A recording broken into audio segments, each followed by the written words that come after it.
Hi there, this is Taylor, and welcome to Private Remarks.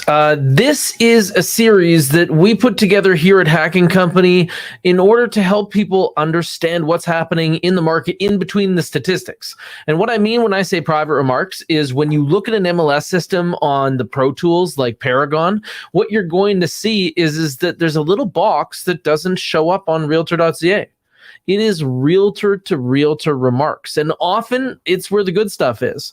And so we call this section Private Remarks, and it's designed to decode the market. I wanted to run this segment in the middle of the month. We haven't seen market statistics since early this month. We saw what was going on in January, but so much has changed. Like the things that I think more people should know is that each week we're watching what gets listed in the Greater Edmonton Area. We're also watching what gets sold everywhere. And what I can tell you is every week we've had less listings than we had for the week last year. And every week we've had more sales. And in fact, some of those weeks are almost double from the same week last year. So what we're seeing in Edmonton is a massive shift. In the Greater Edmonton Area, we're seeing the same type of pandemic motion that we saw in other major markets throughout North America over the last year.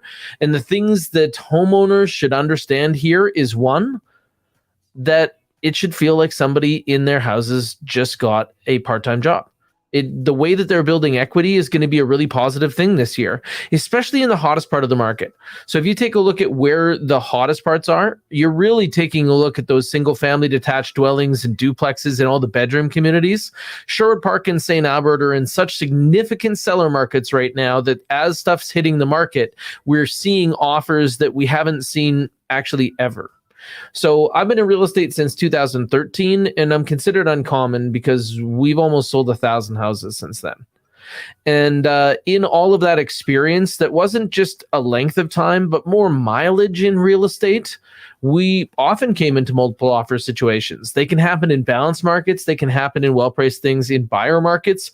But in seller markets, they become common, and it's not the same seller's market here that it has been in other major markets in Canada and throughout the United States, even in the last few years. Like the pandemic markets have been crazy. There's been less than a month of inventory. Days on market has been low in almost every market in North America. Meanwhile, in Edmonton, what happened? Well, we just didn't have job announcements. We didn't have net migration in here. All of these things are about to change. We can see a lot of the deck kind of stacking in our direction. So what people that are looking at the 2022 market should really know is you got to measure this. Yes, your house is going up in value, but if you're looking to upgrade, so is the other one that you might buy.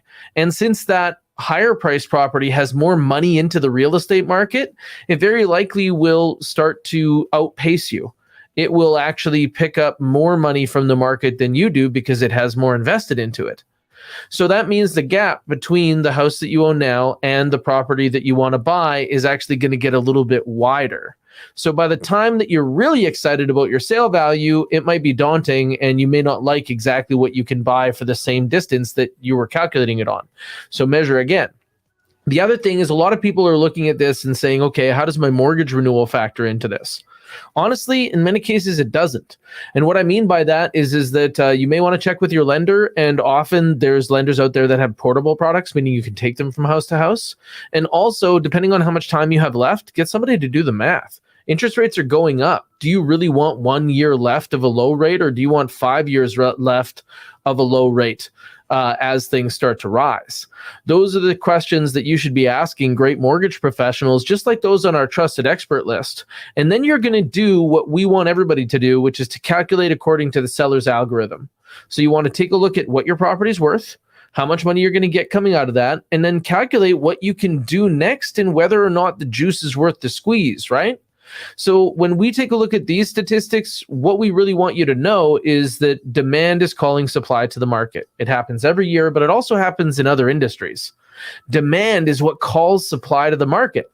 Like I remember talking to a talent excellence leader at Amazon, a guy named Dr. David Freed, and he was decoding the shortage in toilet paper. And he said, you guys were all talking about semi-trucks and grocery store shelves, and I admit I was too.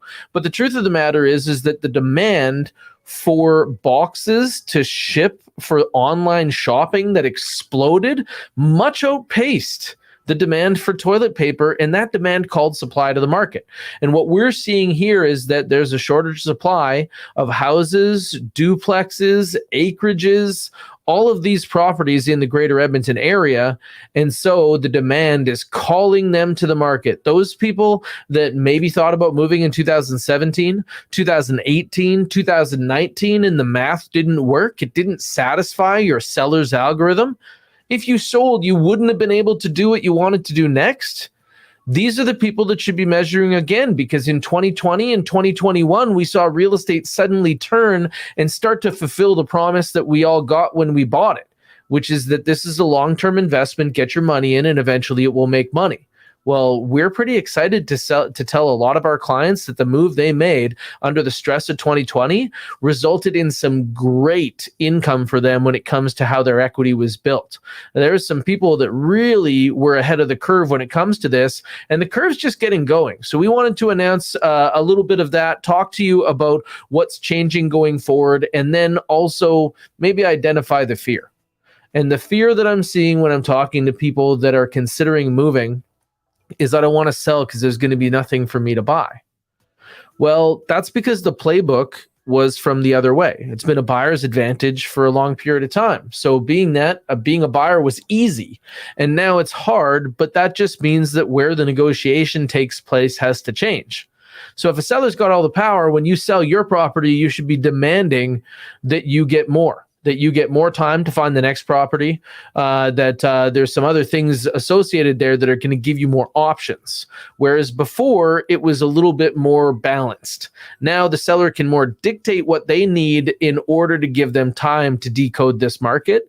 And honestly, you got to be in it to win it. So our team has been exchanging strategy with players from hot markets, top agents from Toronto, Vancouver, Atlanta, some of the hottest markets in North America, to get better strategy on how to win multiple offers.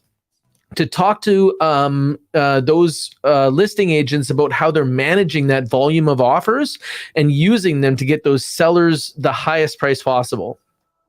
Changing our negotiations to put more pressure on the listing side so that you can take advantage of that better position and then use those options to get a better experience on the buyer side. But the big thing is don't let the numbers stress you. It's really early for this much action in Edmonton. And I got to tell you, there's so many people that have told us they're moving this spring that, mark my words, after 2022, they're not even going to talk about 2007 in Alberta anymore. It's going to be all over again. We've got a lot of catching up to do when you take a look at other markets in Canada, even including Calgary. And we've seen this before. So I think that you should get ready for an amazing year. Even if you're not partaking in real estate, the fact that real estate does well does so many families well with how it builds equity. It does more for most families than even minimum wage increases and other things. Over the last few years, people in the Greater Edmonton area have lost a lot of options through their houses, which should feel like someone else in your house has a job. Well, that time's coming back, and we're so excited to guide you through it because it's different. It might be scary, but I just want you to know that my name is Taylor. This is HACK&Co at RE/MAX River City, and we have some of the best teammates in the Greater Edmonton area, and we can prove it because we're the highest rated and reviewed real estate team on the verified review service of RankMyAgent.com. in the Greater Edmonton area. So if you want more information on your situation, call our Fast Agent hotline, 780-909-6770. We wanted to put out more content like this so that we can help more families understand the options that they have available and the decisions that are about to come. So if you haven't talked about real estate in your household for a couple of years because the last conversation wasn't so good, give us a call. We got news. Cheers.